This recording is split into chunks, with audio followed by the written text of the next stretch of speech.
What's up, everybody? This is Dr. Zeb, and I am the proud pastor and founder of the Rehab Christian Center. Listen, this message in this video is twofold. One, let me thank you for all of your support for us during the COVID season that we've been experiencing. We're still not back in the building, but I can't say thank you enough to all of our members and to all of our partners near and far who have been instrumental in partnering with us and helping to engage with us and also helping to sow into our ministry on a consistent basis so that we can continue to do ministry the way we do it. So I'm grateful to you. I am certainly praying that the messages, that the ministry, that the teachings have been impactful to you in your life. I'm grateful and so grateful for all that you've done for us over this last 6-7 months.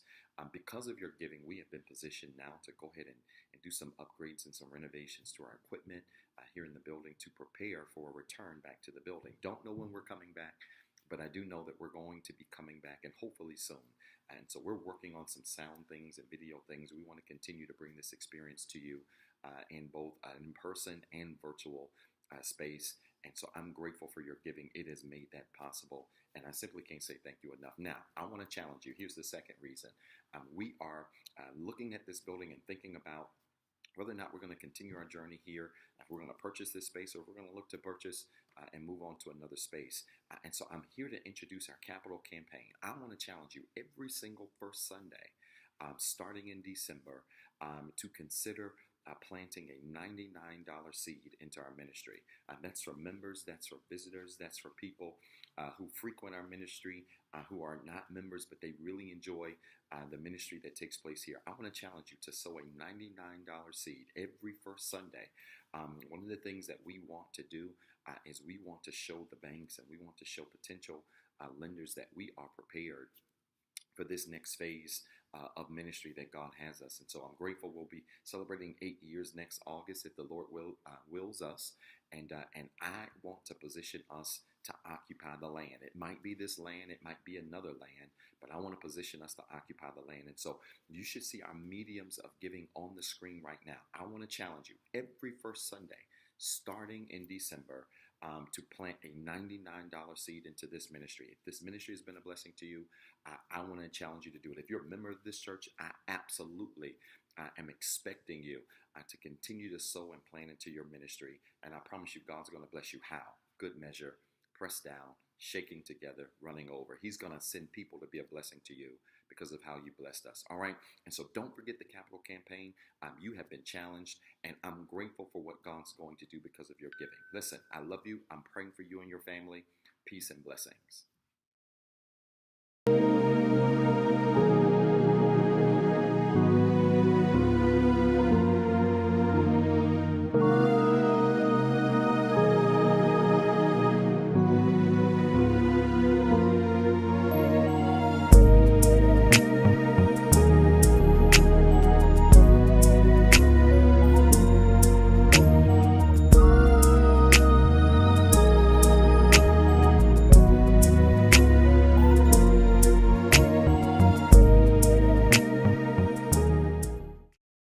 Good morning, everybody. What's up? This is Dr. Zeb, and it's so good to see you. And welcome to the Rehab Christian Center live virtual experience. I'm grateful to be here with you on this all Sunday morning. What's up, my man? It's good to see you.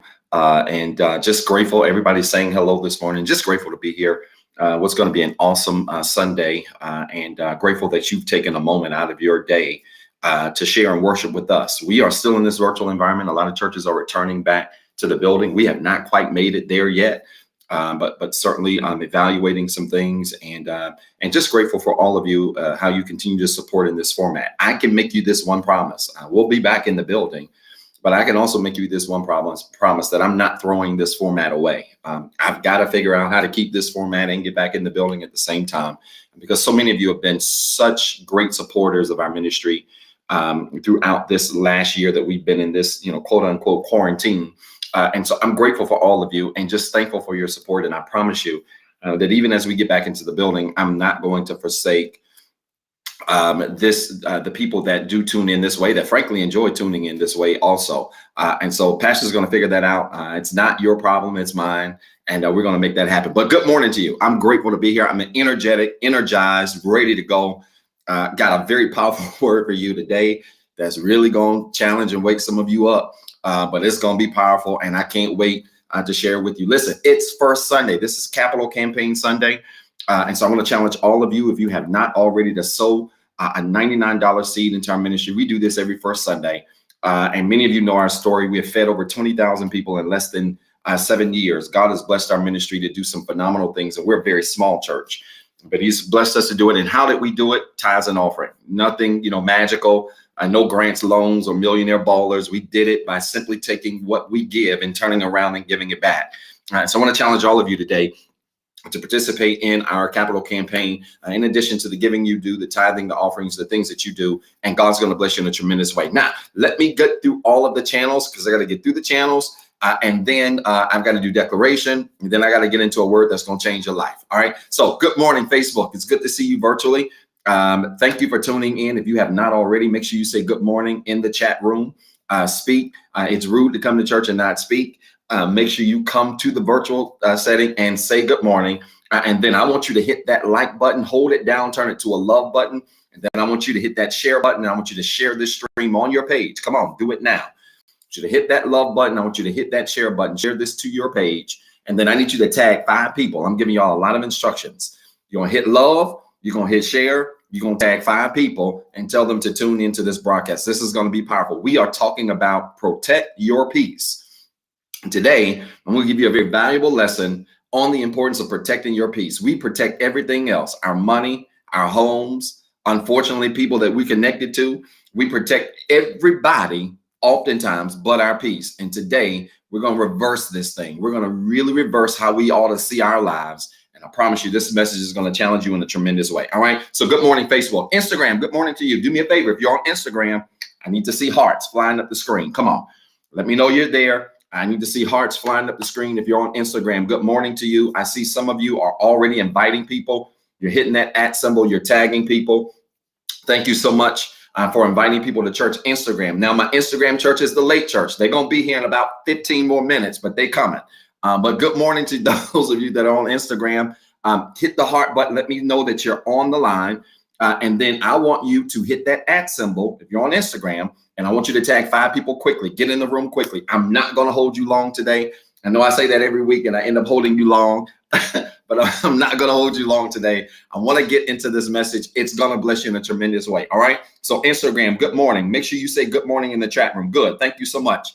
People are saying good morning, good morning, good morning, good morning to all of you. Good morning. Now hit that @ symbol if you have not already. Tag 5 people. Tell them to tune in to this broadcast. It's going to bless them in a tremendous way.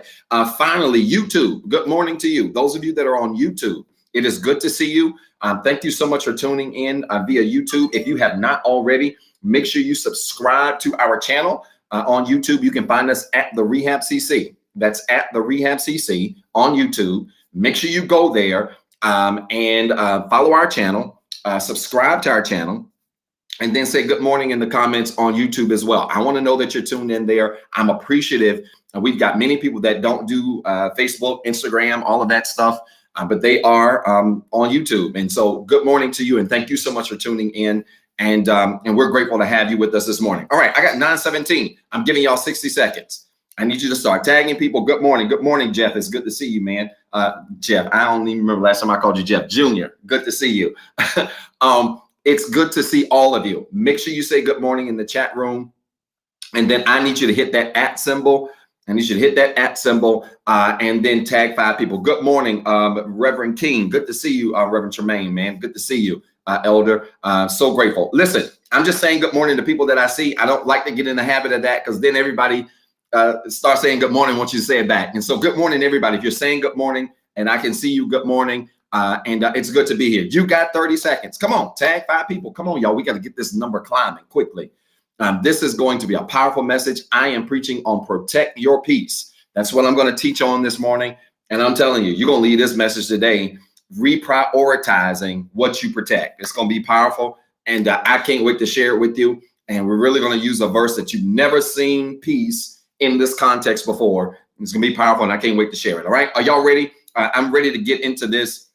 I need you to keep tagging people. We're going to get into the declaration this morning. I need you to keep tagging people as we get started, and so that this number can continue to climb. But I want to get into the declaration so that we can get right into what we are doing this morning. And so I'm grateful for you. You should see, if you're on Facebook and YouTube, you should see the declaration on the screen. If you're on Instagram, you can just follow along with me.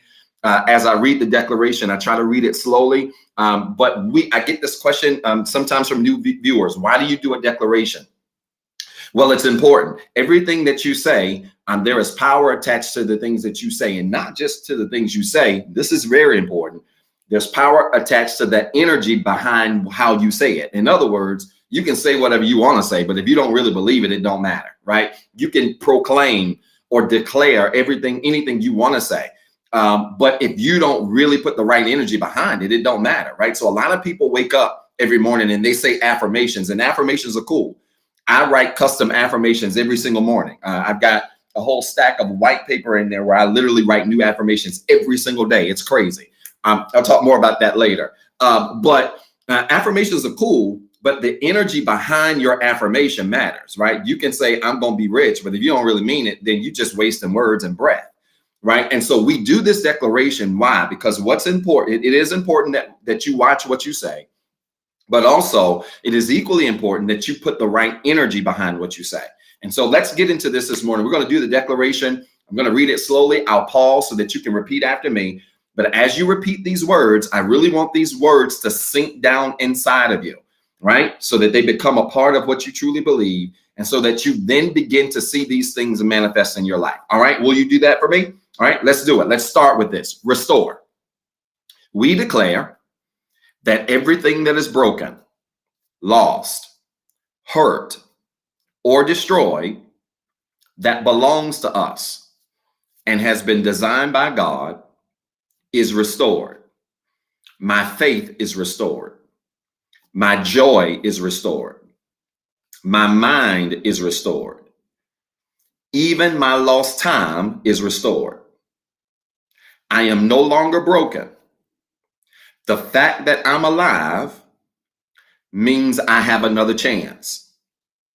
My faith has restored me. And right now, his love is making me whole. Evangelize. Say it with me. We declare that God helped us so we can help somebody else. He loved me when I was unlovable. He changed me when I was a mess. His love lifted me when I was down.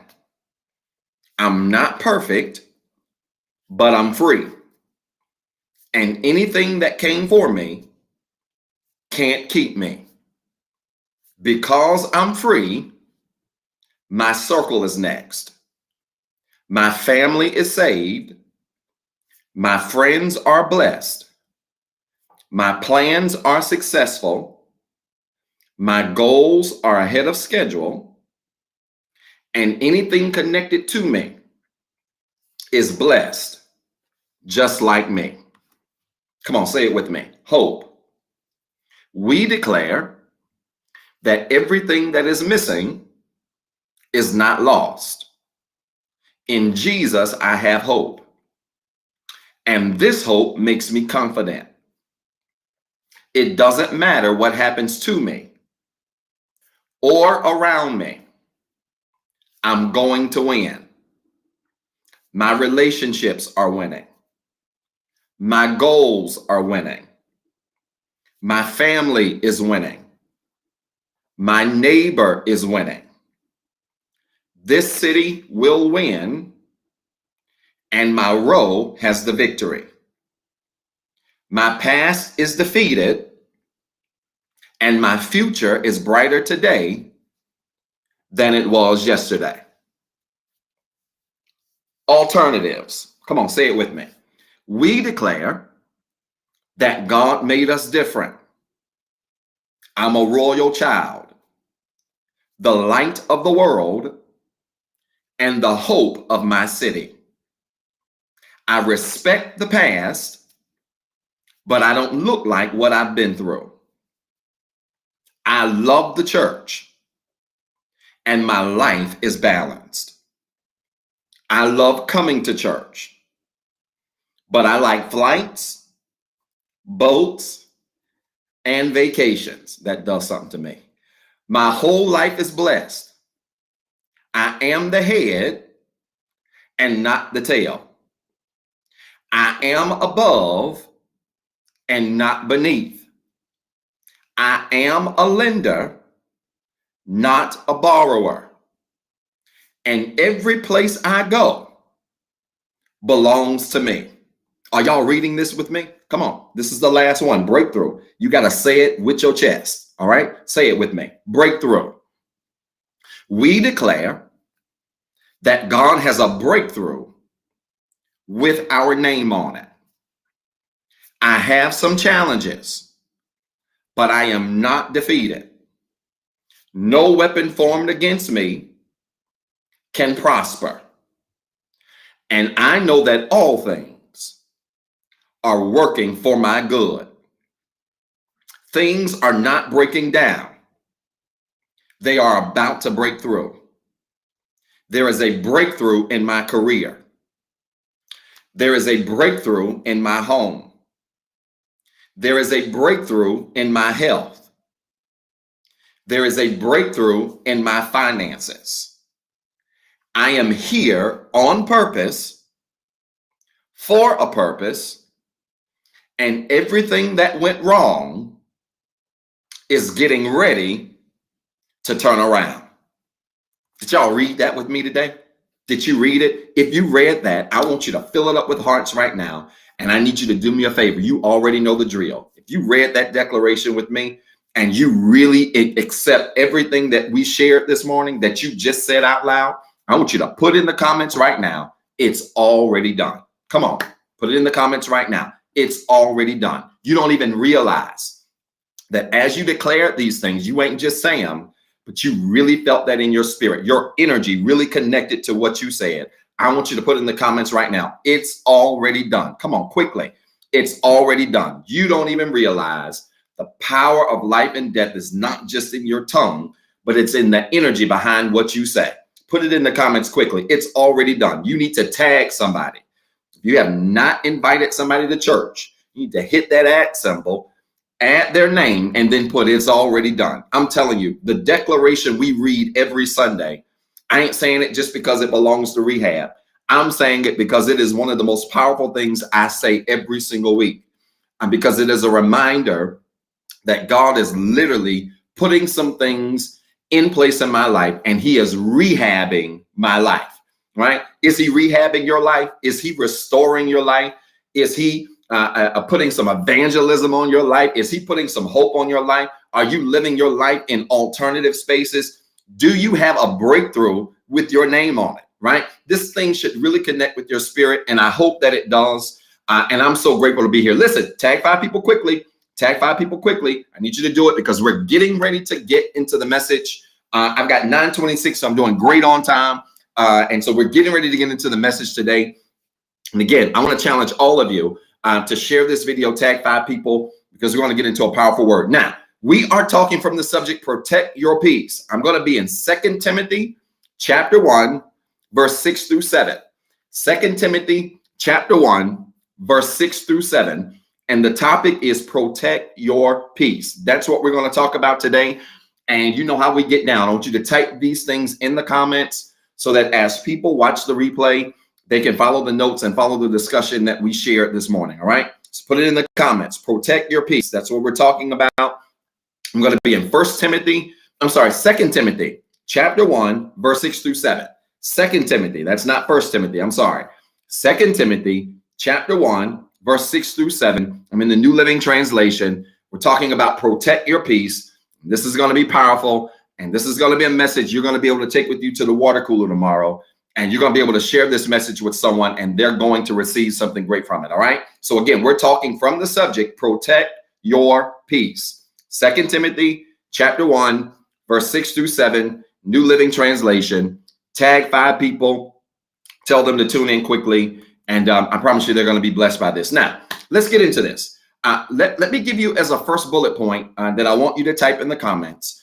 Let me give you this as a first bullet point. All right. And this is important. You ready? I want you to type this. The wrong spirit will challenge your mentality and impair your perspective. It's a mouthful, but let me say it again. The wrong spirit will challenge your mentality and impair your perspective. The wrong spirit. When you operate in the wrong spirit, it will challenge your mentality and it will impair or impede your perspective. This is very important.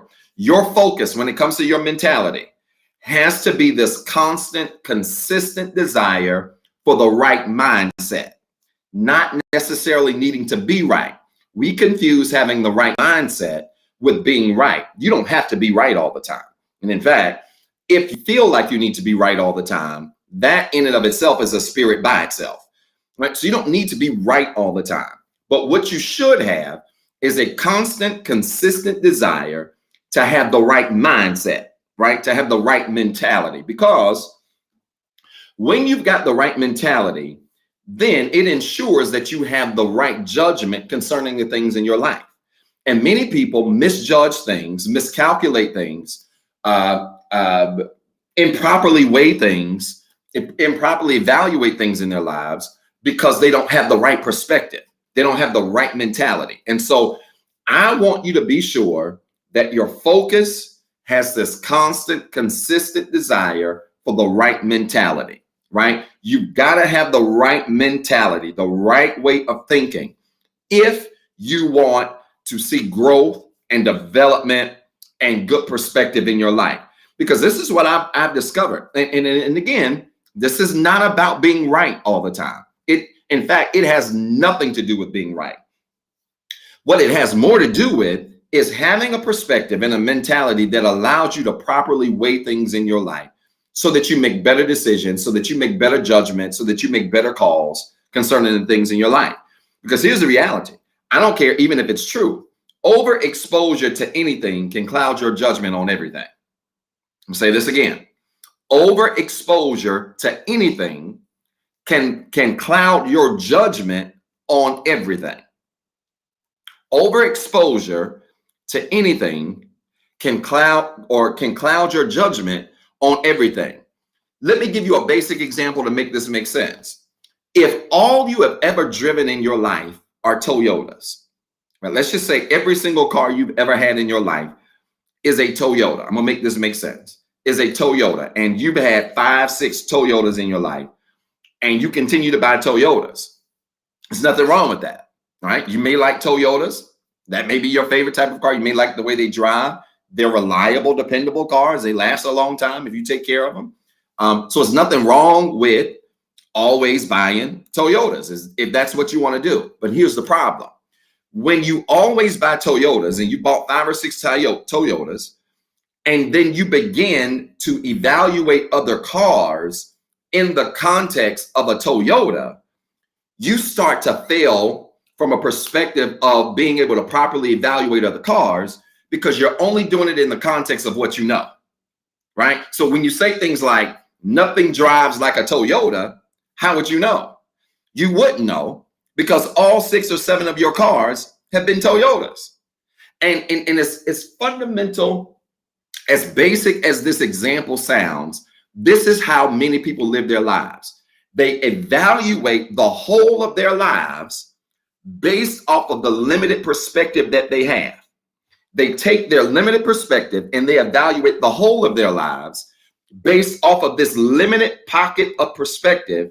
And when you do that, you misjudge the whole of your life because you are weighing the whole of your life off of this limited perspective you have, this limited experience you have.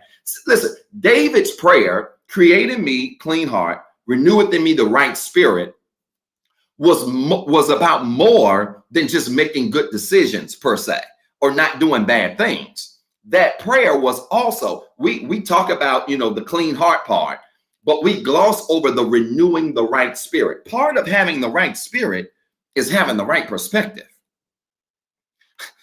Part of having the right spirit is having the right perspective. And I'm here to tell you, if your perspective is wrong, your spirit can't be right.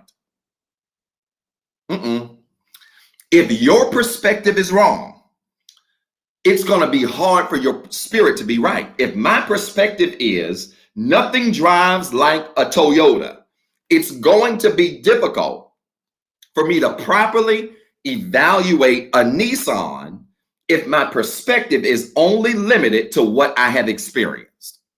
And so when you wake up every day and you say things like, God created me a clean heart, renew the right spirit, part of what you're saying is, God, renew the right perspective.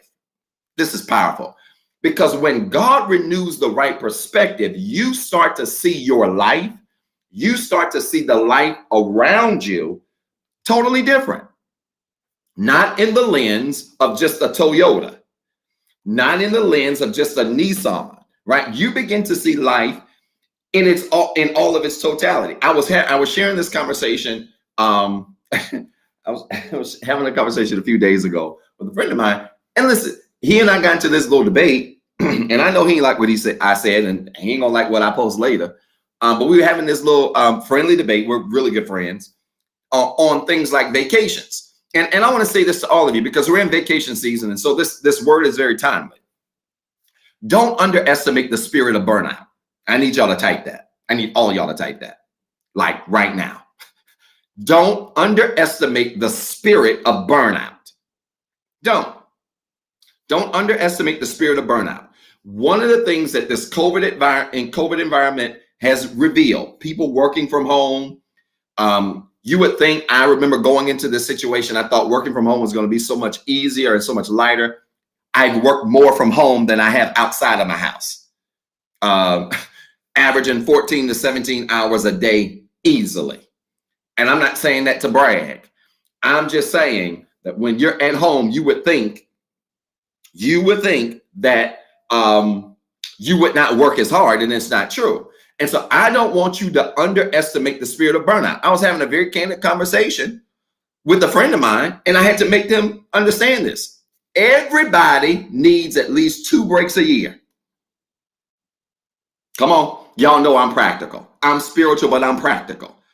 Everybody. If y'all ain't typing nothing else, you better put this in the comments. Everybody needs at least 2 breaks per year. This vacation season, the weather's changing. Clothes are disappearing. Beach water is looking real nice right now. Everybody needs at least 2 breaks a year. And let me help some of y'all. Going to convocation is not a break.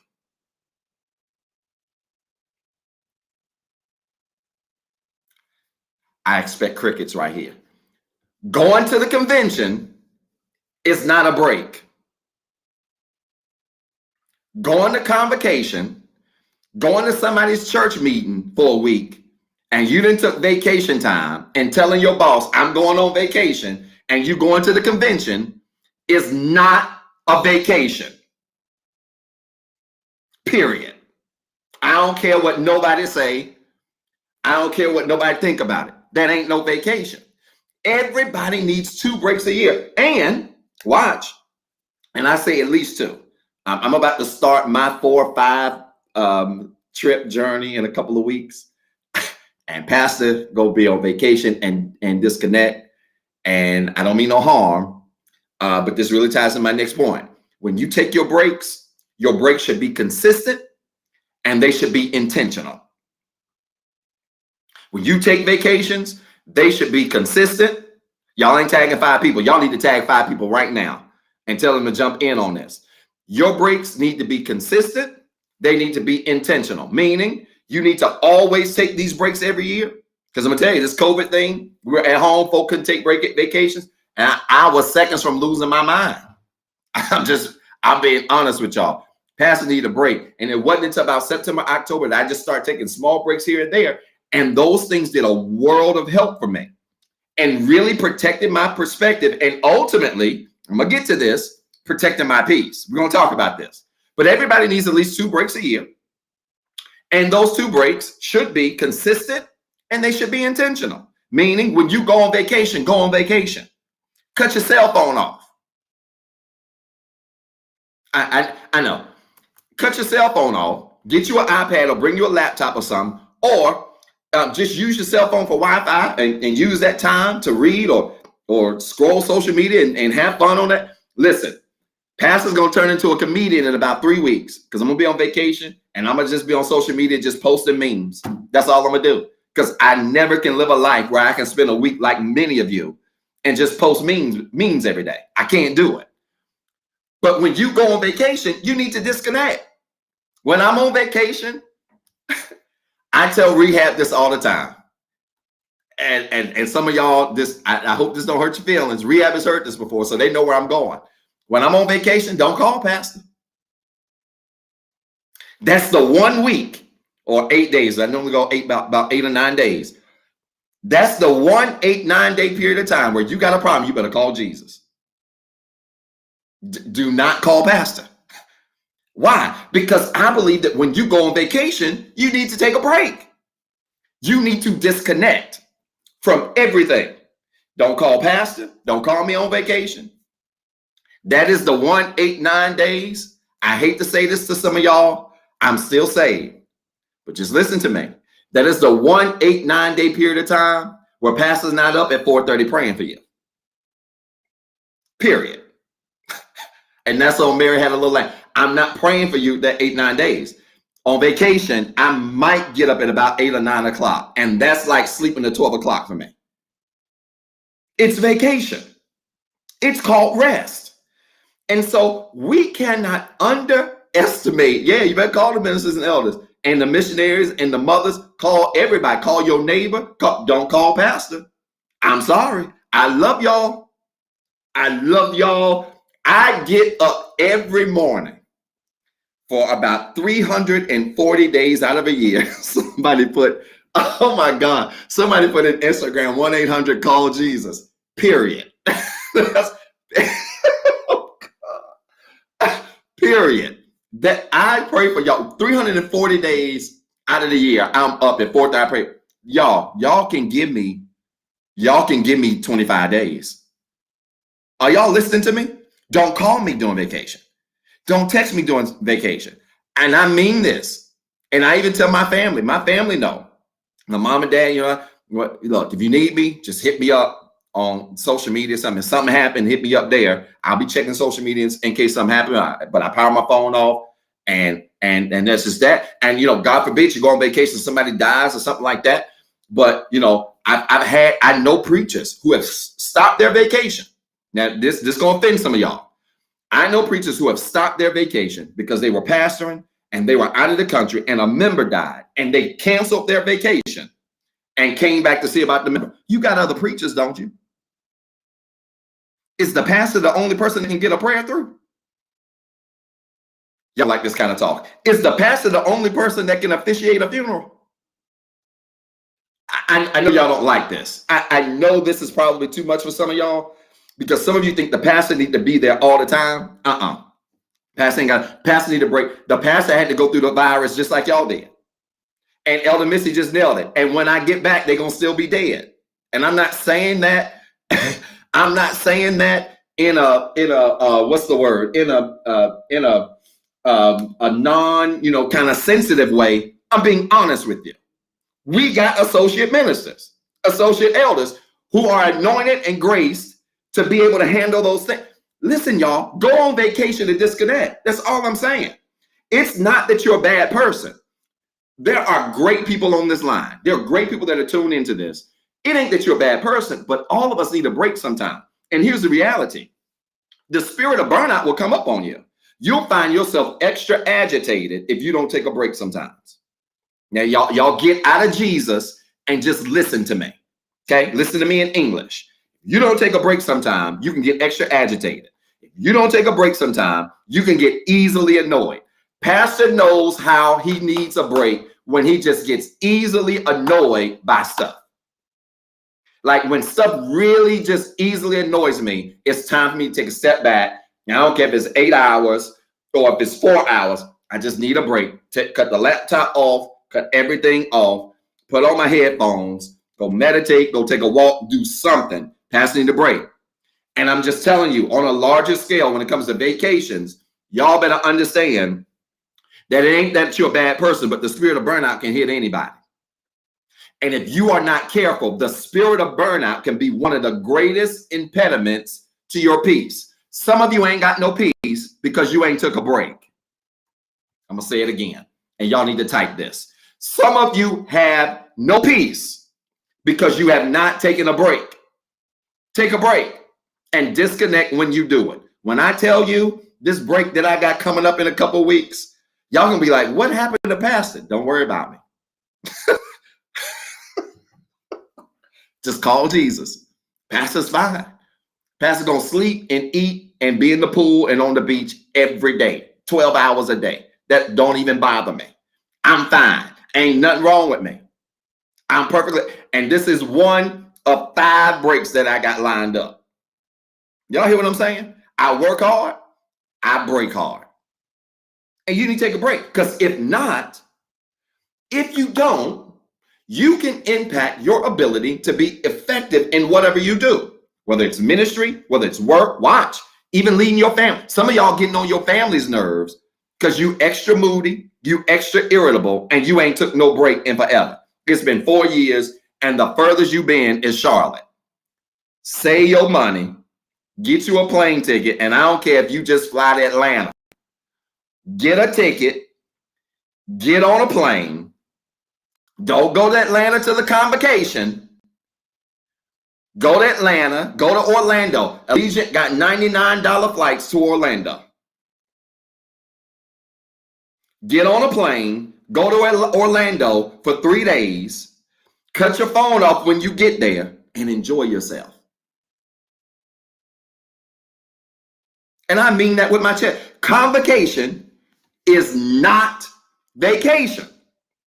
Now, I know y'all don't like this. Some of y'all getting pissed by me saying this, and I don't care, because I know we about to be on convocation season. So, well, I got to save some of my vacation days because convocation, I got to go to convocation. That ain't vacation. Now, I ain't saying don't go to a convocation. Go to convocation. If you want to go to convocation, nothing wrong with going to convocation. I've been to convocation many years of my life, but doggone it, my daddy never looked at us and said, hey, Zeb, Chris, Ashley, Mama, we going to vacation, and we going on vacation to convocation in Baltimore. He ain't never said it, because that ain't vacation. That's not vacation, period. And so I'm just saying to you, you got to learn how to disconnect. Now, watch this. I want you to record this. We talking about protecting your peace. I'm going to make it make sense. I'm getting ready to get into the word. For those of you that need the word, I'm getting ready to make it all make sense. That's what I do. Watch this. When you take time off, make sure you disconnect from your routine expectations. I'm giving y'all practical stuff this morning. I'm teaching you how to protect your peace by getting some rest. Watch. When you take time off, make sure you disconnect from routine expectations. I'm trying to help you. When you take time off, make sure you disconnect from routine expectations. I got church staff, and they'll tell you, when they go on vacation, I don't ever ask them where they're going, because it ain't my business. Go on vacation, and I just make sure that everything is covered before they go. And I tell them to enjoy themselves. And when they go on vacation, Pastor don't be texting them like, and I'm going to use her as a Swan, because I know she won't mind. I don't be texting Swan and be like, hey, Swan, where's the letter? I need this. No, she on vacation. She's on vacation. I better figure out how to type that letter on my own. Elder Misty go on vacation. I don't be texting Elder Misty, what's the song list for the day? I know you out of town, and I'm so sorry to bother you, but I need the song list. No, I better get creative and come up with a list on my own, or get Trina or somebody else to come up with a list. Elder Misty's on vacation. And so it ain't going to hurt you to cut your phone off sometimes. Some of y'all got a phone spirit that's blocking your peace. Can I help some of y'all? You ready for this? The reason some of y'all ain't got no peace is because ain't no peace in your phone. And all you do is stay on your phone. You on vacation, you like this. My phone off, by the way. I don't know if y'all noticed this. Some of you that have my number, you can't reach me when I'm on broadcast, so my phone is off. Why? Because I need to be focused. Some of y'all on vacation, and the whole time you like this. You at the beach and you like this. For what? Some of y'all at the dinner table. It pains me. I went to lunch. Was it one day this week or was it last week? It may have been last week. I went to lunch with a friend of mine last week, and it really pained me because I was looking around, and there were so many people in there, and especially a lot of couples in there. There were a lot of couples in there, for whatever reason. It wasn't Valentine's Day. It was just a lot. Well, let me take that back. You assume that they were couples, but it was just a lot of male, female, people just look like couples. And it was so crazy because they were sitting at the table and it won't no talking. And both of them was like this. So he here, she there, and they both like this. You at the dinner table like this. You driving like this. Some of y'all can't even take a dump without your phone. Oh, it's quiet. I don't see no hearts nowhere. Y'all didn't stop the hearts. Y'all didn't stop everything. I meant what I said. Some of y'all can't even sit on the toilet without being like this. You in full-fledged conversation. And some of y'all fast text. Some of y'all text faster than you type. Y'all, you can't even sit on the toilet without your phone. You in the bathroom. You at church. Like this. I know I'm hurting y'all feel. I'm coming for your throats today, says Nick. Y'all like this the whole time. You in the grocery store at the checkout line. This really bothers me because I can be behind somebody in the grocery store line and the cashier trying to check them out, but they like this and there's stuff going across the conveyor belt and they're like this. Get off your phone. Rehab, no, I believe in this. Rehab, no, and I know it irritates my members because I'll cut my phone off in a minute. We're past that. Pastor dead? I ain't heard. No, Pastor just need a break. Pastor just protecting his sanity. Y'all listen to what I'm saying? Some of y'all just get off your phone. Have you ever, can I ask y'all a crazy, and then it's been a long time. God's good to me. I'll admit that. God's been good to me. So it's been a long time. But let me ask y'all this. Let me see how many of you, and if this relates to you, I want you to follow the directions. I want you to put the emoji in the comments of the person raising their hand. If this relates to you, I want you to put in the comments the person raising their hand if this relates to you. Now, it's been a long time for Pastor. It's been many, many, many, many, many years. But let me ask you this question. Have you ever had your phone cut off and you were happy about it? Now, this ain't going to relate to everybody. Because there's a different mentality to be able to raise your hand to this. Because most of y'all not going to raise your hand. Most of you, if you got your phone cut off, you about to break your neck to get the Sprint, Verizon, wherever, to get your phone cut off. But how many of you have ever had your phone cut off and you were happy? Me, many eons ago, my phone would get cut off and I'd be like, let me just take this day break and before I go pay this bill. And I didn't even realize that what I was really seeking was this peace that sometimes comes when people ain't bothering you, when people not asking you for stuff. Come on, let's face it, y'all. Most of you don't have people in your phone that's just texting you to say, are you doing okay? I text a member yesterday, told I was going to call her, and then called her, and I think I may have shocked her, and I actually kind of felt bad when I called her. I was on the phone with her, and I said, hey, I didn't want anything. I was just calling to check on her. And, I felt bad because, sometimes we get busy in the hustle and bustle that sometimes the only time we reach out to people is when we want something. And y'all got to stop that. That's the problem. That kind of stuff leads to burnout. There are people that don't like church right now. I'm going to help y'all because y'all scared to say it. I ain't. You wait till this post come out today about 4 or 5 o'clock. I'm going to make a lot of people mad. Some people don't like church right now because every time they go to church, the only time they hear from people is when they want something. And I'm just here to tell you that stuff breeds burnout.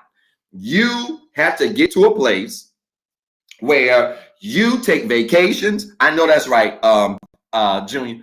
Look, you got to get to a place where you take trips. You take daily breaks without things that disturb your peace. And for many of you, your phone is one of the greatest disturbers of your peace. Now I'm about to get to the Bible. I'm about to get to 2 Timothy chapter 1, verse 6 in a second. So y'all go ahead and get your Bibles ready. I'm about to get there, but I'm just in my introduction. This is going to be real fast. Y'all give me 20 more minutes. I'm done. But many of you, your peace, you ain't got no peace because all you do is stay in your phone. And if you don't believe me, watch this. Try this. Let your employer know in case your boss reaches out. If you got family that need to reach out to you, let them know they can email you, whatever. But y'all try this. Take 5 days and cut your phone off and watch how much more peaceful your life is. I ain't even got drama in my life. And when I cut my phone off, I feel like I'm in the Dominican Republic, right here in the States. It's peaceful.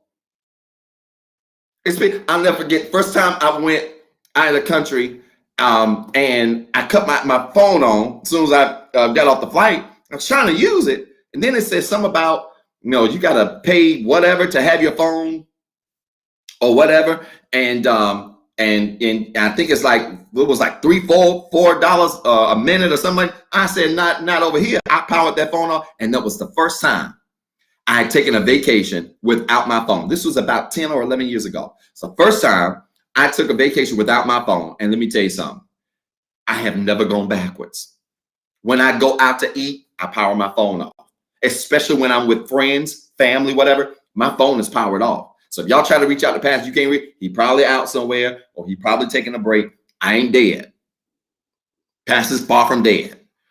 But let me tell you, it's peak. Take 5 days. And yes, Shell, I said 5.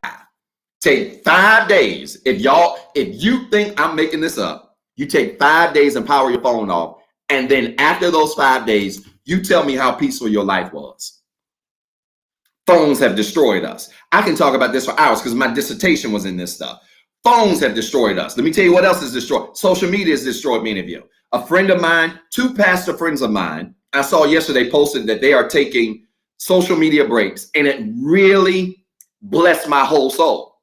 2 really good pastor friends. I don't have a lot of pastor friends, but these are 2 really good pastor friends of mine who are taking a social media break. One of them put up, hey, if you need something, reach out to my assistant. I'll be back, whatever.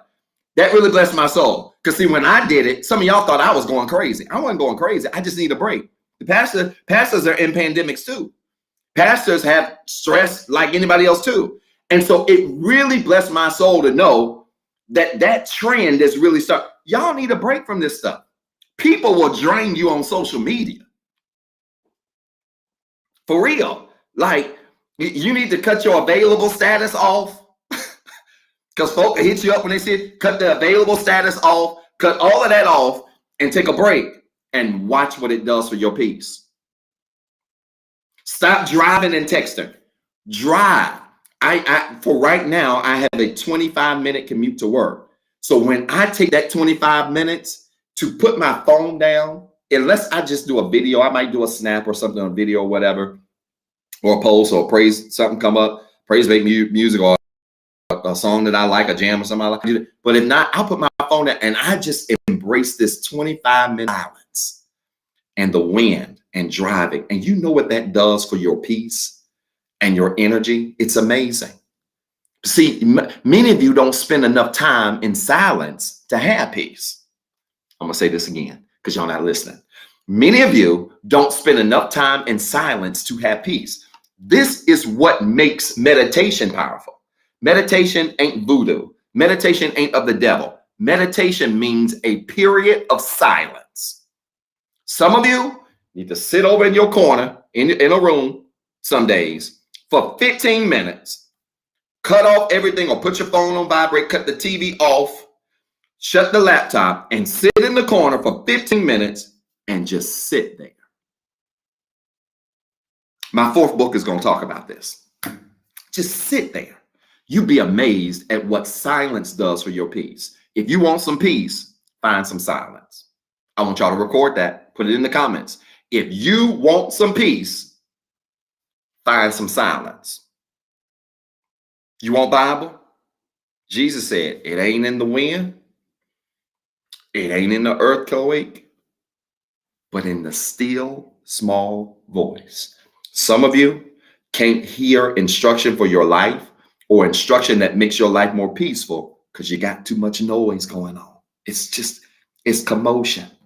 And you're on your phone every 15 seconds. And you're on social media. Some of y'all wake up and the first thing you do is you reach over, grab your phone, go right to your app, and you there for the rest of the day. You have no peace. And so then when things come to stress you out, you lose your mind because you have never taken silent time. If you want peace in your life, find some silence. Meditate. Try sitting in quietness for 5 minutes a day and watch what it does for you. Don't think about nothing, but just sit there. And it'll help you find some peace. Let's get into the Bible. 2 Timothy chapter 1, verse 6. This blessing anybody? It's making sense? Y'all know me. I'm a practical teacher. That's what I do. Look at this. 2 Timothy chapter 1, verse number 6. Look at this. Look at what Paul says to Timothy. Watch. This is why I remind you to fan into flames the spiritual gift God gave you when I laid my hands on you. Watch this. I want you to record this. If God's spirit is inside of you, you can stir up his presence to redirect you. We're talking about protecting your peace. If God's spirit is inside of you, you can stir up his presence to redirect you. If God's spirit is inside of you, you can stir up his presence to redirect you. This is important. You got to be very careful when you find yourself losing spiritual connection. Some of you don't have peace because you are losing your spiritual connection. And spiritual connection, as we've learned this last year, is greater than a building. The reality is, many of you, your spiritual connection was connected to a building. And when the building went down, your spiritual connection went down. And when your spiritual connection went down, your peace went down. Spiritual connection is greater than a building, and it's about what's inside of you. Hear what I'm saying? And this is very, very important. When you're not in a good mental space, when you're not in a good spiritual space, you can even find yourself in church, in person or virtually. It don't matter. When you're not in a good mental place, when you're not in a good spiritual place, you can find yourself in church, but going through the motions and feeling nothing at all. This can be in a virtual format. This can be face-to-face. Many of you have lost spiritual connection and you lost peace because your spiritual connection was off, but you still kept coming to church. You still kept sitting through service, whether it was virtual or face-to-face, but you weren't really experiencing nothing or feeling anything or being empowered in any way because physically you were present, but mentally you were checked out. And anytime you are physically present in anything, but mentally checked out of that thing, there can be no connection. I'm gonna say it again. Anytime you are physically connected to something, but mentally checked out of that thing, there can be no connection. There can be no empowerment. That's church, that's relationships, that's job. Some of you have quit your jobs at least 10 times in the last year, and you go to it every single day. So some of you have quit your job at least 10 times in the last 90 days, and tomorrow morning you're going to be there bright and early at 8 o'clock. And you think that you still working that job with everything you have. And I'm here to submit to you that you are just reporting to work, but you have long left that position. And so it matters not where you are physically as much as it matters where you are mentally, right? And so that's where our peace resides. This is important. This is important because when you're in a good mental space, then good situations, good circumstances, good environments don't drain you. This is important. When you're in a good mental space, good situations, good environments, good atmospheres don't drain you. But this is what I've discovered. When you're in a bad mental space, you can be in a good place and be drained in a good place because mentally you're not where you should be. This is important. You can know you are off mentally when good things start to bother you. All right, yesterday, you may have noticed on my social media, I was just going off, just posting all kinds of stuff. It was nothing wrong. It was a day where I had some errands and things to do and run. But it was also a day where I didn't really have a lot of real work to do, even though this week is filled with work. Y'all pray. But I didn't have a lot of real work to do. And so I said, you know what? I'm going to start taking Saturdays to just post fun stuff. And I posted that video, that guy singing that song Biracial, which is the worst song I've ever heard in my life. I swear, I feel like they ought to pass a law that you ought to have a top secret clearance in order to be able to record, because everybody recording song. that song by Rachel is, is one of the worst songs I've ever heard in my life.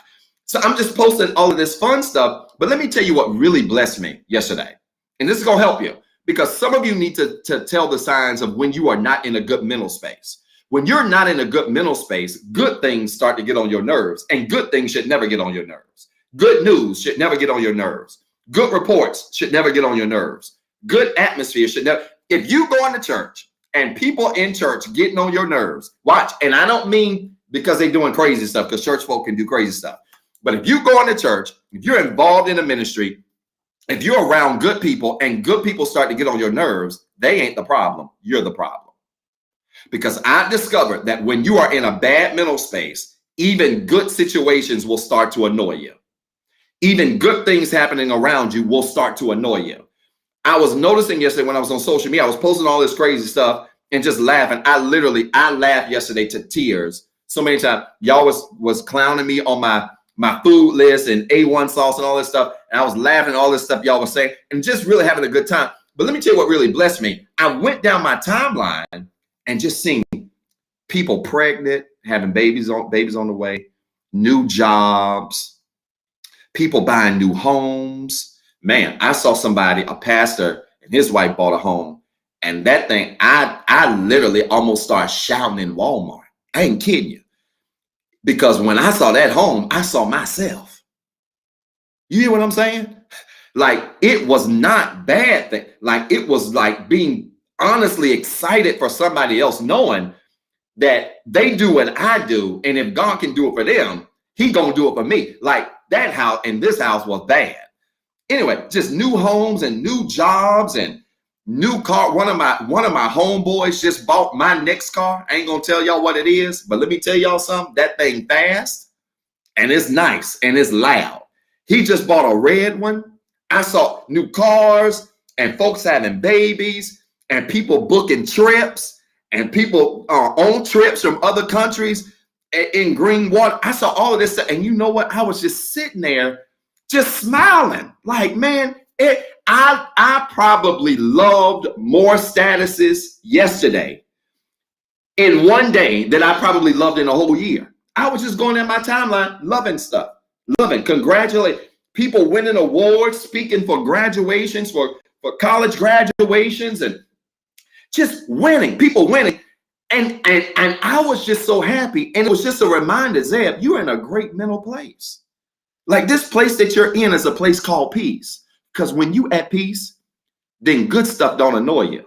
See, I've learned that some people just mean as hell, period. And their peace is so off that when they're around people that's winning, they sitting over in the corner looking like angry man. Annoyed for no reason at all, because their mental capacity is not in a good place. Get your mental capacity together, and good situations won't annoy you. And when other people are winning, you'll find yourself like, yeah, I promise you, y'all, I was smiling, walking around my house, running my errands, like with the biggest smile on my face. I was at a furniture store. I had my mask on, and I pulled my mask down or something, but I had this big smile on my face to tell a salesperson something. Big smile on my face. He was like, man, you sure look like you're in a great mood. I said, man, I can't explain it. It's like somebody sent me a $10,000 check. It was just pure joy seeing other people win. That's when you know you're at peace. And some of you know you are in a bad mental space when good environments drain you, when good news from other people drains you, when you sitting in good spots and you sitting over there in a corner looking crazy and ain't nobody done nothing to you. And you up there irritated because other folk getting married. You irritated because other folk on vacation. You irritated because other people got the $20 million grant. Y'all need to get your mental space together. I'll tell you something else that happens. Watch this. You'll know you're in a bad mental space. I'm talking about stirring up his presence inside of you, right? Stirring up this energy inside of you, right? I'm still in the Bible. Watch this. You will know you're in a bad mental space when you become extra sensitive. Some of y'all need to record this. When you become extra sensitive, you're probably in a bad mental space. And your conscience will tell on you. When every little thing bothers you, when every little thing annoys you, when we can't even say good morning to you without you saying, why is it a good morning? Because it's a good morning. Or we can't say good luck today. Why I need luck when I got Jesus? Never mind. Have you ever wished somebody well, but they were in a bad mental space and their response made you wish you never even wished them well? Am I teaching to anybody? Have you ever wished somebody a good day and there was, well, why is it a good day with all the stuff going on? Never mind. Just forget I said good day. Just have the day that you want to have. Are y'all listening to? Some people literally wake up out of the bed in this just horrible place. And I'm just here to tell you, when you're in a bad mental space, you can get extra sensitive and it'll show on you. Like it'll show in your social media. Some of y'all need to take a social media break because you think every post is about you. And my rule is simple. If they don't at you, it ain't about you, period. Grown.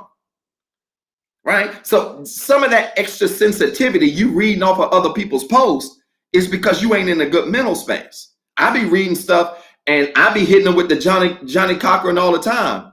If it don't fit, you must have quit. I mean, look, if it don't apply, I'm gonna deny. Like, why are you getting worked up over other people's statuses and they ain't even talk to you? Like you ain't talked to people in weeks and they post a status and you think it's about you. It's because you're not in a good mental space. Get over yourself. I'm trying to teach and y'all don't like this. You become extra petty when you get extra sensitive. Some of y'all, I know your sensitivity is wearing you out because you get extra petty. Like petty over the smallest things. And that is really your mental space telling on you. And you've got to restore your peace.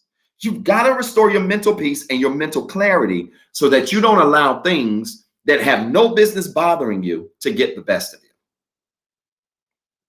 I can't tell you the number of times, and this is why I don't have a lot of people in my circle. I'm just going to be honest with y'all, because I want to be able to post what I want to post, say what I want to say, share what I want to share, celebrate who I want to celebrate, praise who I want to celebrate, without people hit my inbox with screenshots talking about some, Pastor, was this about me? Y'all leave me alone. Get out my DMs and get off my social media.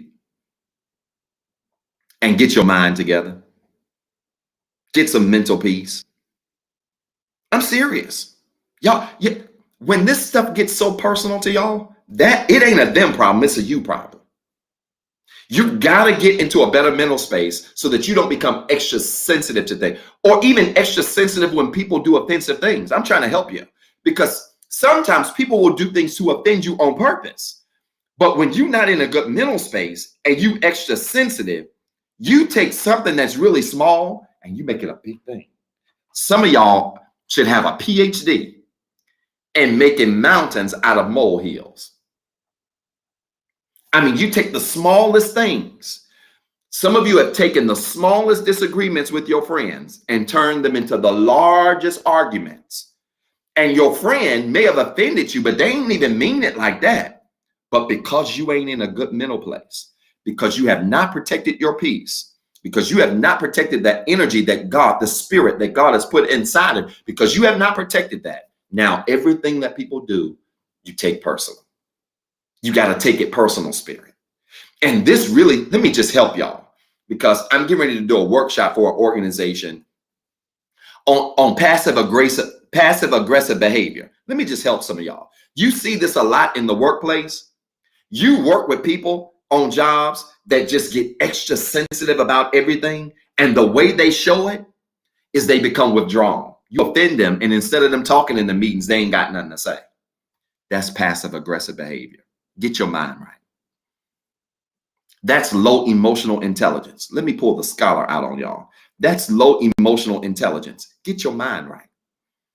Get your peace together and protect your peace. Because if not, when you get extra sensitive, when we offend you at work, you'll sit on the Zoom calls and you cut your camera off, or you sit on the Zoom calls and you ain't got nothing to say because the last time you said something, they disagreed with you and you took it personal. Now you're being extra sensitive, and now your behavior is passive aggressive, when really we ain't bothered you. We just working, and our job ain't to agree. Our job is to get the job done.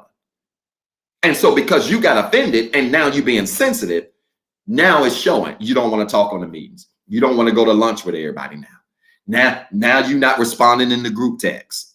Passive aggressive. Y'all stop that. Is this making sense to anybody? See, I'll give you something else you need to pay attention to. You ready? I'm just trying to help you today. I'll give you something else you need to pay attention to, right? We need to pay attention to being extra sensitive. We need to pay attention to, good things draining us. Here's something else we need to pay attention to. Watch this. Pay attention to how much you complain about other people getting on your nerves. If you want to know if your peace is off, I'm talking about protecting your peace today, y'all. If you want to know if your peace is off, pay attention to how much you complain about other people getting on your nerves. Have you ever met, in my Kevin Hart voice and tactics, have you ever met somebody that every single time you talk to them, every single conversation, they complaining about somebody getting on their nerves? Well, child, such and such got on my nerves. The manager got on my nerves. My husband got on my nerves. Kids got on my nerves. The Burger King lady got on my nerves. The way that Ruth's Chris got on my nerves. The car dealer person got on my nerves. People in Walmart got on my nerves. I was in the mall, they got on my nerves. People that sold me my sunglasses yesterday got on my nerve. Every 5 seconds, somebody getting on your, let me tell you something. When everybody getting on your nerves that bad, it ain't a them problem. It's a you problem.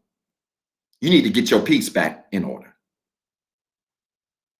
I know y'all don't like this. See, but when you're not in a good mental space, the things that used to bless you, the people that used to bless you, the things that used to happen around you will start to annoy you, will start to agitate. And this includes people. You got to stop mislabeling people because your spirit is off. Put that in the comments. There's a bomb for you. Put it in the comments. Stop mislabeling people because your spirit off. You didn't mislabel everybody because your spirit off.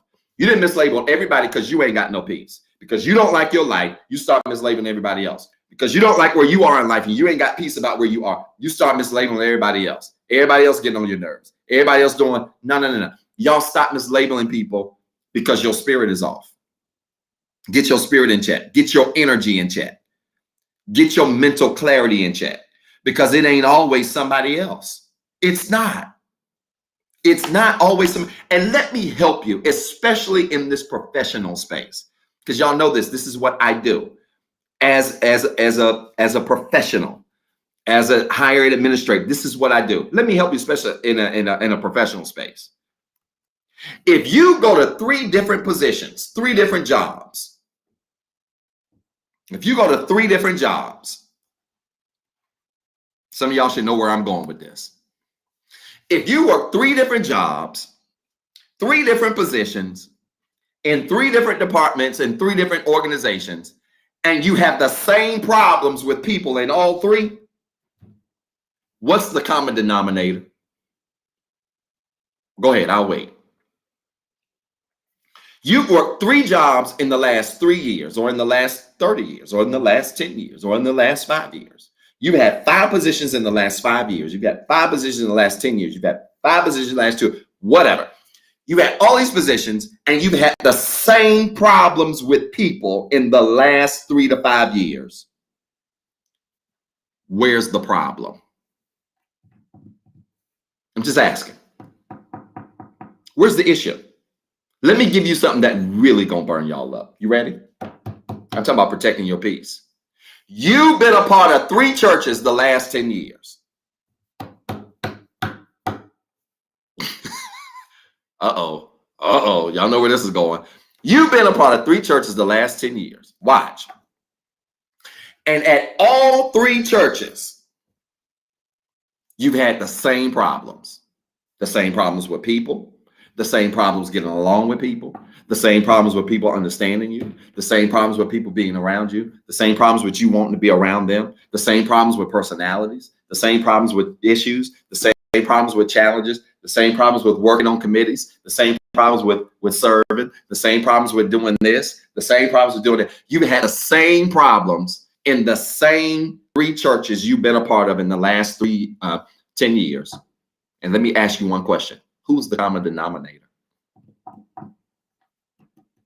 See, we don't pay attention to stuff like this, and we have to, because this is how you regain control of your peace. You find peace when you stop mislabeling people and start correcting your spirit. See, stop trying to correct everybody and correct you first. Stop trying to mislabel folk and say other folk demon possessed and demon. When you didn't have the same problem at the same 5 churches you done been at in the last 10 years, with the same, you've had the same type of problems in the same 5 churches, and you labeling every other church. Stop mislabeling folk and correct your spirit. Is this making sense to anybody? Huh? Y'all stop. Now, look at the B clause. In 2 Timothy chapter 1, verse 6, the B clause.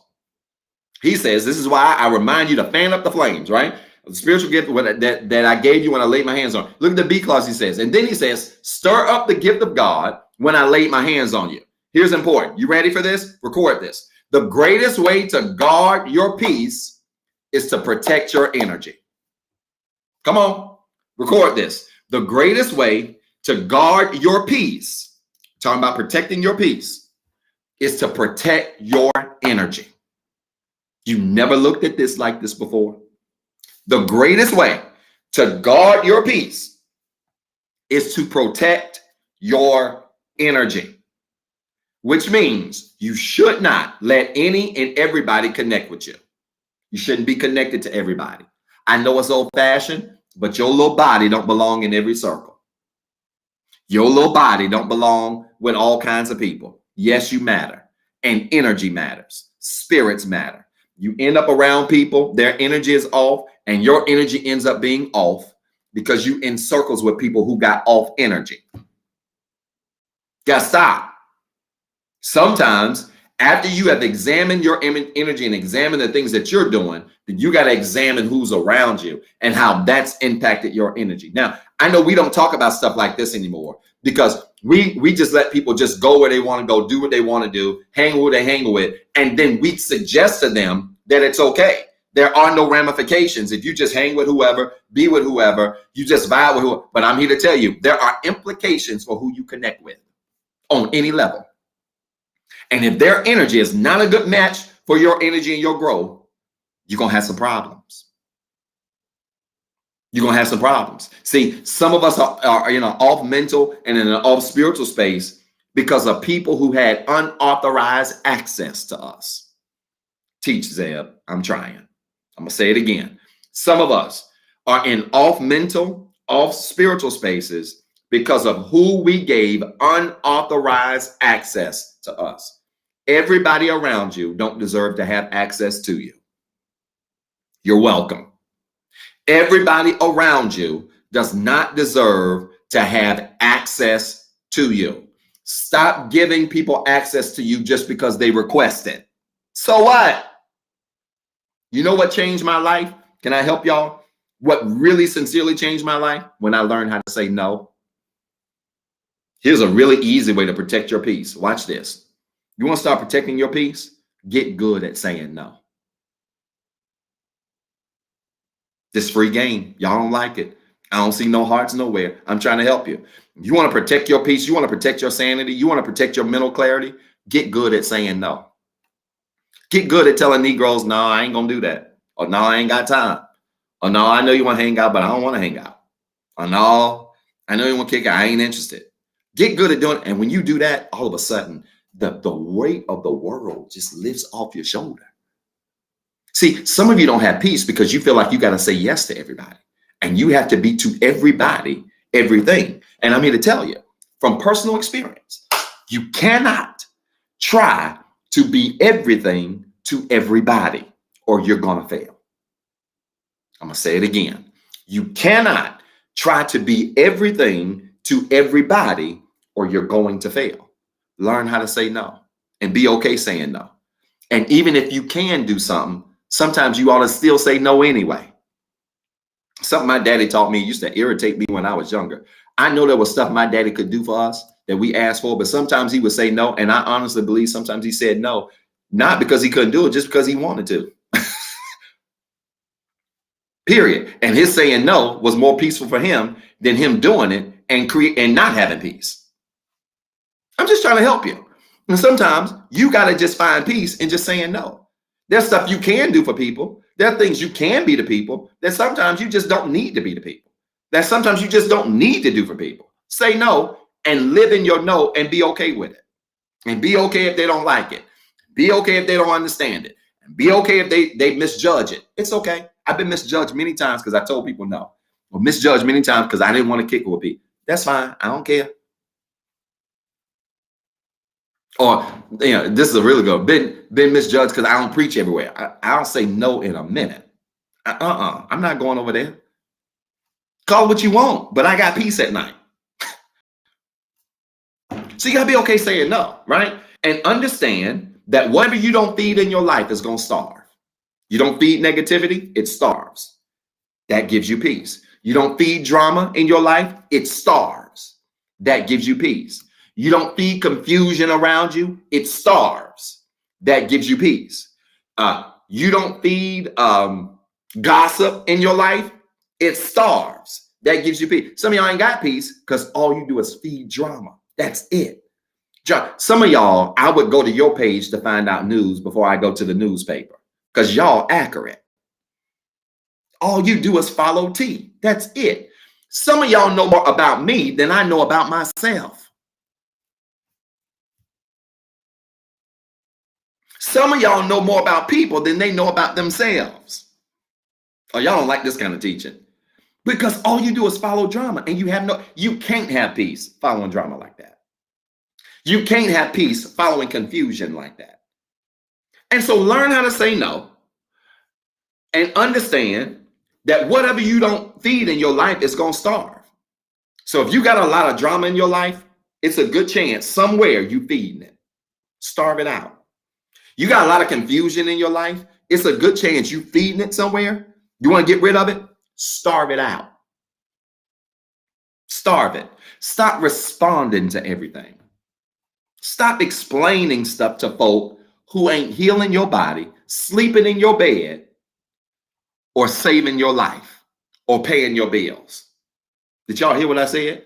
If they ain't healing your body, sleeping in your bed, paying your bills, or saving your life, why are you explaining everything? For what? Stop. You want peace? That's how you get it. When you starve it out, it won't grow. And some of you, your spirit is starving because you're feeding it all of the crazies. You're feeding it drama and food.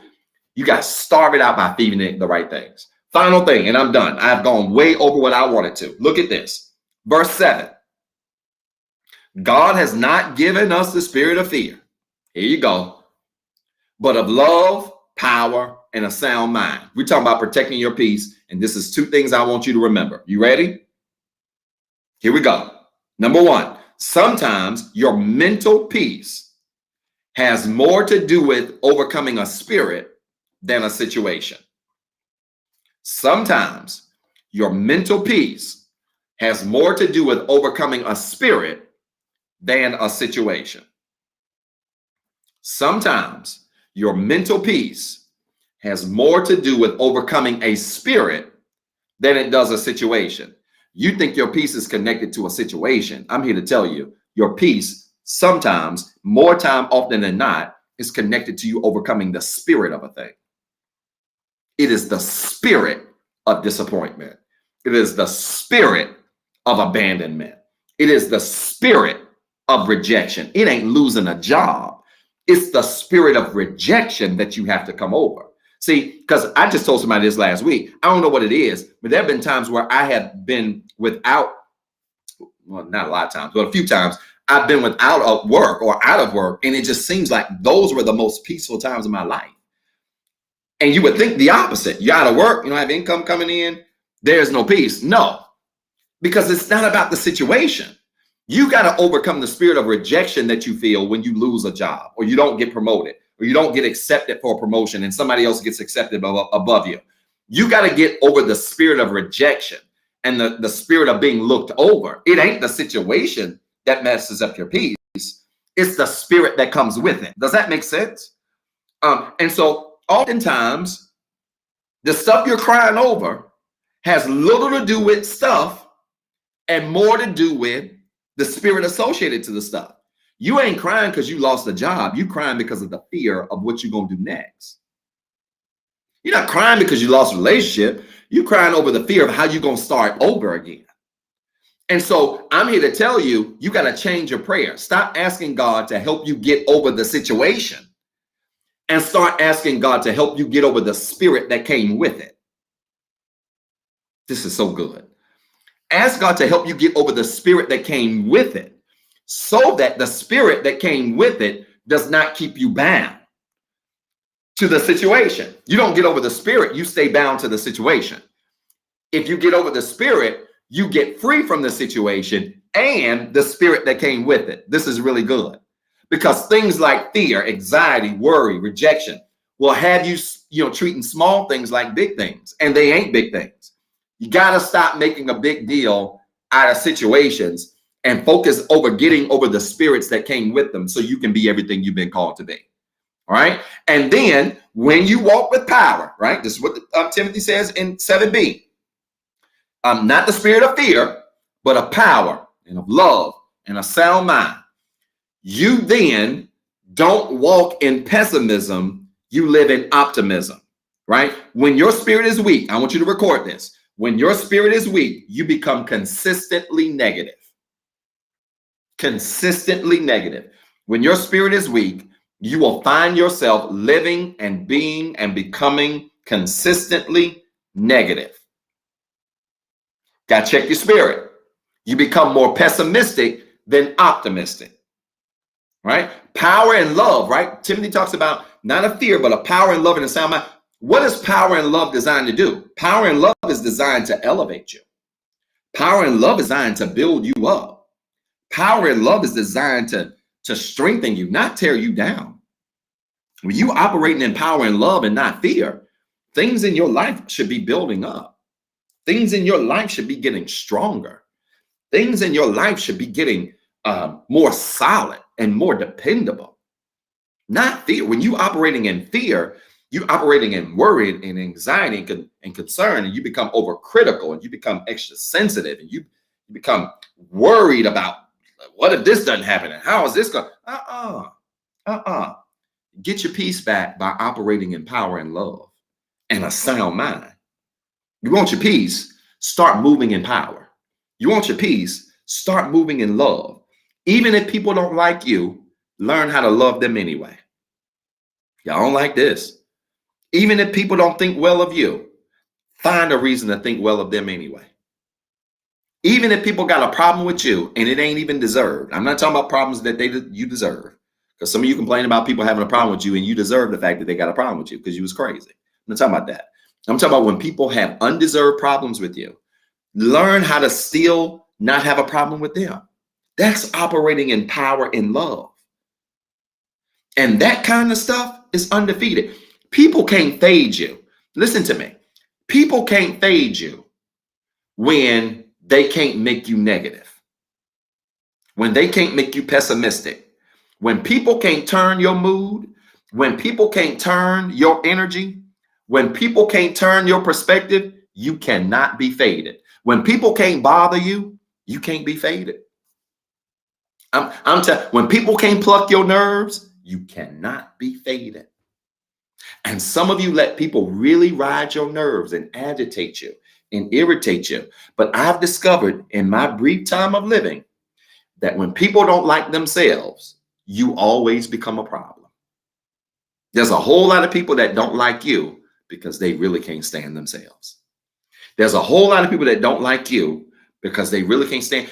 And finger pointing, when you point the fingers all the time at everybody else, you always point fingers. Let me tell you something. Finger pointing is a surefire sign that your mental balance is off. You want to know another sign that your mental balance is off is when, instead of you taking personal responsibility, you looking for ways to point fingers. Yep, I would do this if you wouldn't do this. Or I would be happy if you did this. Or I would be okay if you did this. Or I would feel good if you did. Let me tell you something.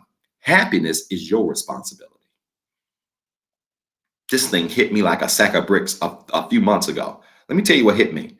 Many of us are quick to say, I would be happy if people did this. Or I would be okay if people did this. Or if people treated me this way, I would be. Let me tell you something. That sounds good in principle, but here's the problem. Your happiness should never be connected to what nobody else doing. Period. I don't care who they are.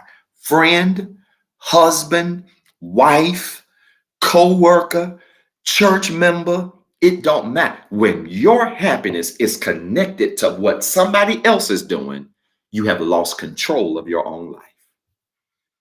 I'm going to say it again. When your happiness is connected to what somebody else is doing, you have lost control of your own life. The only person responsible for your happiness, the only person responsible for your peace is you. Period. Ain't nothing that nobody else out here can do that should be able to take your peace. Ain't nothing that nobody else out here can do that should be able to take your happiness. People not responsible for making you feel good. You responsible for making you feel good.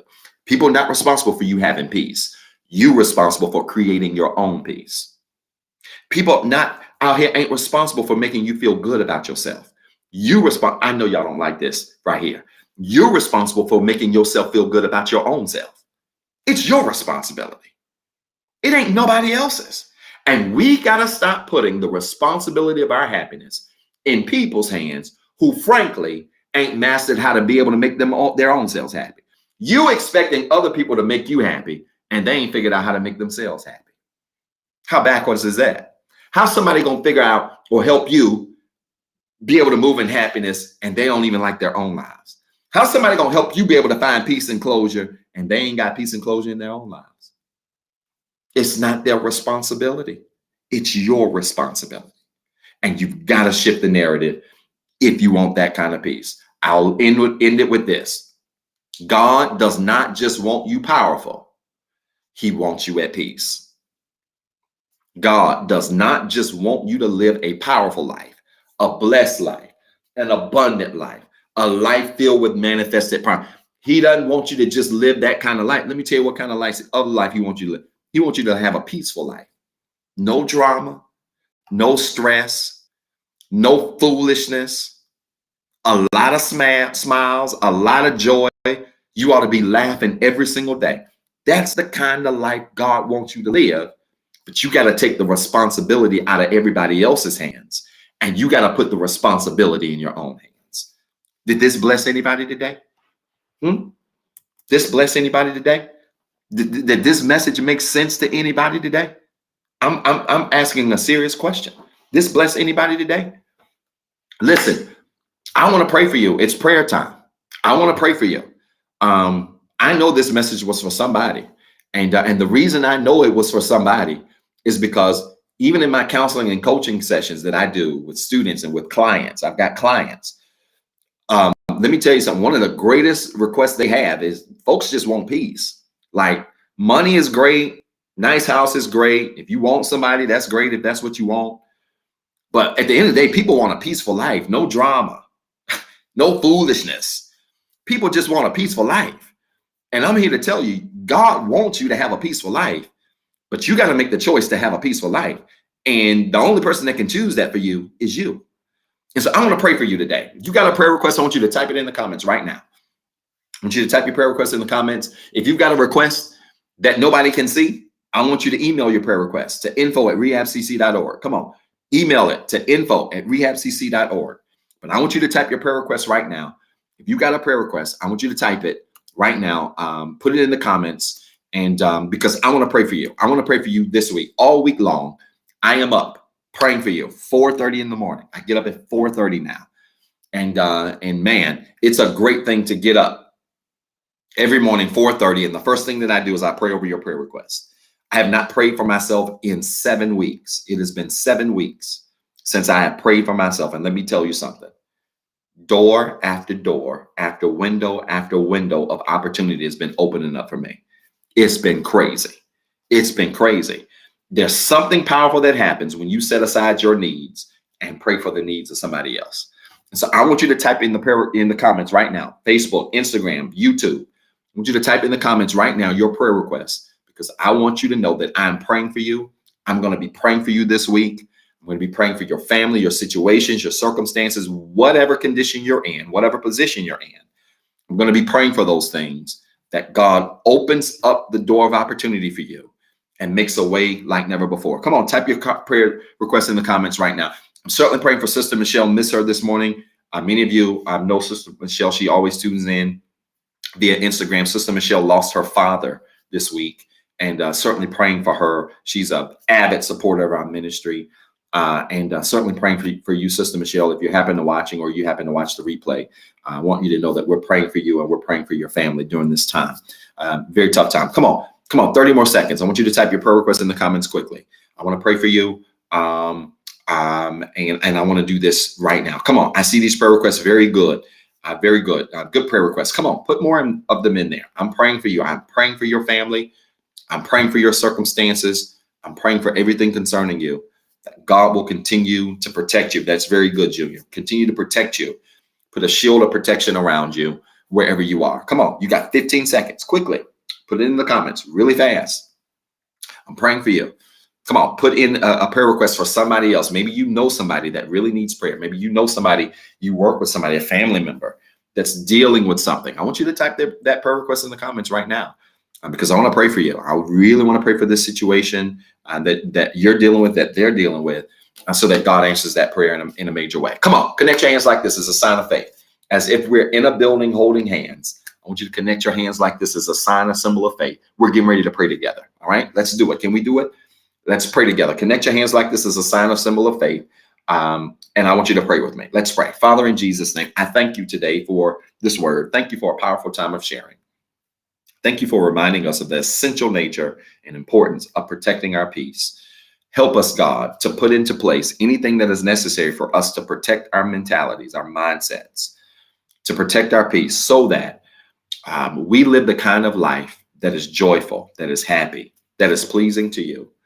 That is satisfying for us. Help us, God, to block out anything, distractions, drama, anything in our lives that would keep us from living a peaceful life, and that would keep us from embracing this abundant life that you've called all of us to have. I pray, God, for every prayer request that's come across this line, that you would answer the prayers of your people, that you would make ways, open doors, meet needs, that you would grant heart's desires in a special way. There's somebody that's typed in a request this morning that is really going through an incredibly difficult situation themselves. I pray now, God, that you would grant them peace today, that you would not only grant them peace, but when you give it to them, that you would protect the peace they have, so that everything that they go to do might be stressless, and they may be able to walk in the freedom and the abundance you've called us to have. Answer the prayers of your people this week like you never had before. God, I pray that you would open up the windows of heaven, that you would pour out blessings, that you would pour out miracles, that you would pour out brand new results among your people like you never had before. And God, we'll continue to praise you, give your name glory, honor, and praise. In Jesus' name, amen. Come on. Listen, I want you to put in the comments right now. If you prayed that prayer of faith with me, I want you to put in the comments right now, it is so. Would you do that? It is so. It is so. If you prayed that prayer of faith with me, I want you to put in the comments right now. It is so. It is so. Every time you say amen, you're simply saying it is so. Every time you say amen, you're simply saying it is done. I want you to type in the comments right now. It is so. It is so. God's answering my prayers. God's making a way for me. He's making a way for my family. He's opening up doors of opportunity for me. And I'm believing him for it. I'm standing on it. I'm believing and trusting that it's already done. It is so. It is so. Listen, if you want to be saved today, while people are typing, it is so. If you want to be saved, maybe you're watching the live stream, maybe you're watching the replay. You heard a message today on protecting your peace that has challenged you and convicted you in a way that's never challenged you before. And you want to dedicate your life to Christ. I want to challenge you right now to give your life to Christ. Romans 10:9 tells us that if we confess with our mouths, believe with our hearts that Jesus Christ is who he is and did what he did for us, we are saved. Salvation is not about being perfect.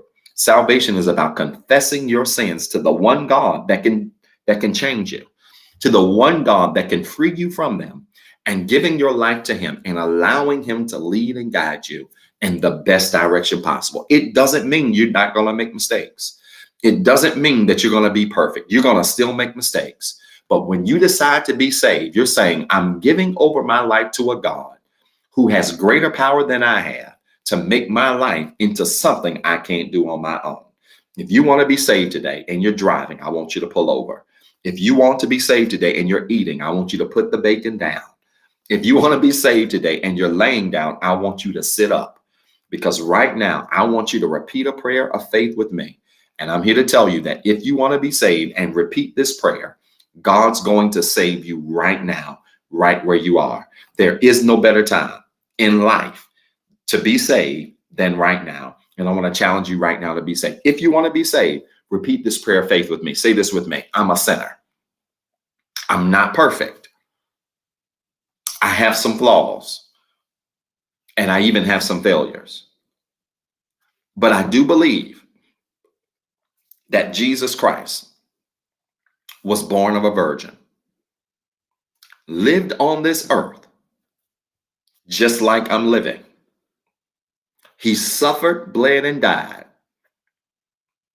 on the cross, but 3 days later rose again for my sins. Because he lives, I can live, and I am saved. Listen, my friends, you prayed that prayer right there of faith. I want to welcome you to the royal family of Jesus Christ. It is a powerful prayer. You have done the best thing that you could do for your life, and that is taking your life and giving it over to the one that can make it better. I want to welcome you to the royal family of Jesus Christ. And now I want to challenge you. As churches are starting to open back up, and as churches, many churches are still continuing to do a virtual format, I want to challenge you to find you a church home somewhere. I don't care where you go. It ain't all about rehab right here. Find you a Bible believing, a Bible teaching church that teaches the word in a way you understand, because it don't make sense to go to church and you don't understand nothing the preacher's saying. So find you a church home somewhere where the word is being taught in a way that you understand it, and dedicate your life, your talents, your time, and your treasure to that ministry. Find you a church so you can grow around other believers, so that you can continue to get stronger in your faith, so that you can be challenged in your faith, right? So you can be challenged in your walk with God to be as strong as you possibly can be. Go find you a church home and be a part of that church home, and really dedicate your life to being an active member of that church. And I promise you, God will continue to bless you, your family, and everything concerning you.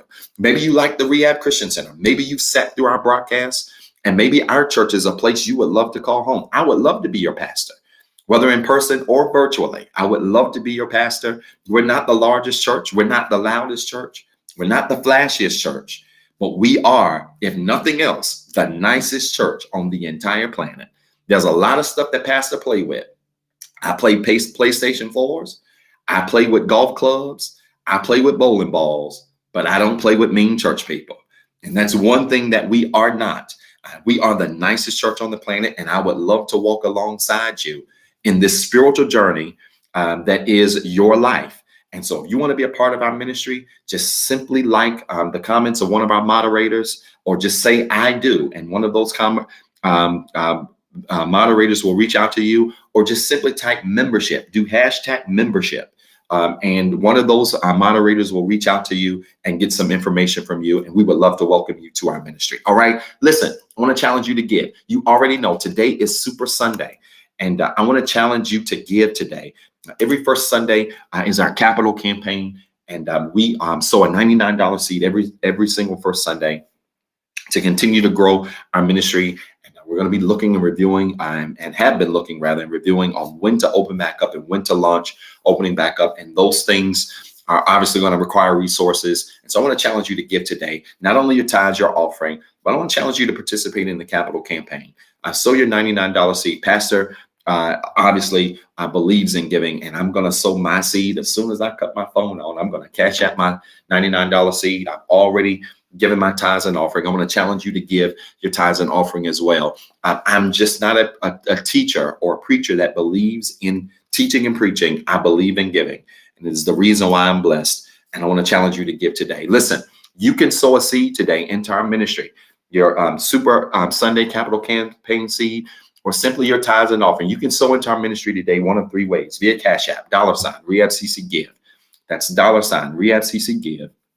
You can give through our website by going to www.rehabcc.org. That's www.rehabcc.org, and just simply choose online giving. You can give that way, or you can give by texting REHABWORKS. Text REHABWORKS to 88202.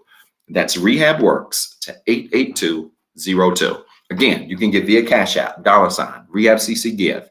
That's Cash App at $ REHABCC Give. You can give through our website, www.rehabcc.org. Again, that's www.rehabcc.org, and just choose online giving. Or you can text REHABWORKS. Text REHABWORKS to 88202. That's REHABWORKS to 88202. And right to your cell phone, you'll see a prompt, and you can give right from your cell phone. And I promise you, God is going to bless you in a tremendous way for how you give to a ministry that really believes in giving back to others. Listen, I'm so grateful that you joined us today, that you tuned in today. It is my prayer that this message blessed you, that it empowered you, that it encouraged you. Do me a favor. Make sure you like our pages. Make sure you subscribe to our YouTube channel. Make sure you share this video. I want you to tag 5 people. Tell them as they're going on a walk, exercise, and put it in their headphones and listen to this word. And I promise you it's going to challenge somebody in a tremendous way. So I want you to share this with 5 people, and then make plans to come back and see us on Tuesday for Life Study. We are continuing our series, You're Not Weird, You're Called. And it's been a powerful time. We'll be on part 3 this Tuesday, and I hope you will tune in 7:08 p.m. sharp right here at the Rehab Christian Center through our virtual experience. And I hope to see you here, and certainly praying that you have a phenomenal, fantastic week all week long. All right. I love you guys. I'm praying for all of you. I'm rooting for you. I want you to have a phenomenal week, and I will look forward to seeing you on this Tuesday. All right. I love you. I'm praying for you. Peace and blessings. Thank you for watching the Rehab Christian Center live experience. If this broadcast has been a blessing to you, and you would like to be a blessing to our leader, Dr. Zeb Talley III, you can sow a seed into his ministry by Cash App at $ Pastor ZT3. It is our prayer that this message of hope encouraged, enlightened, and empowered you to be better. Please tune in Tuesday at 7:08 p.m. for our life study experience. And as always, be blessed and have a wonderful week.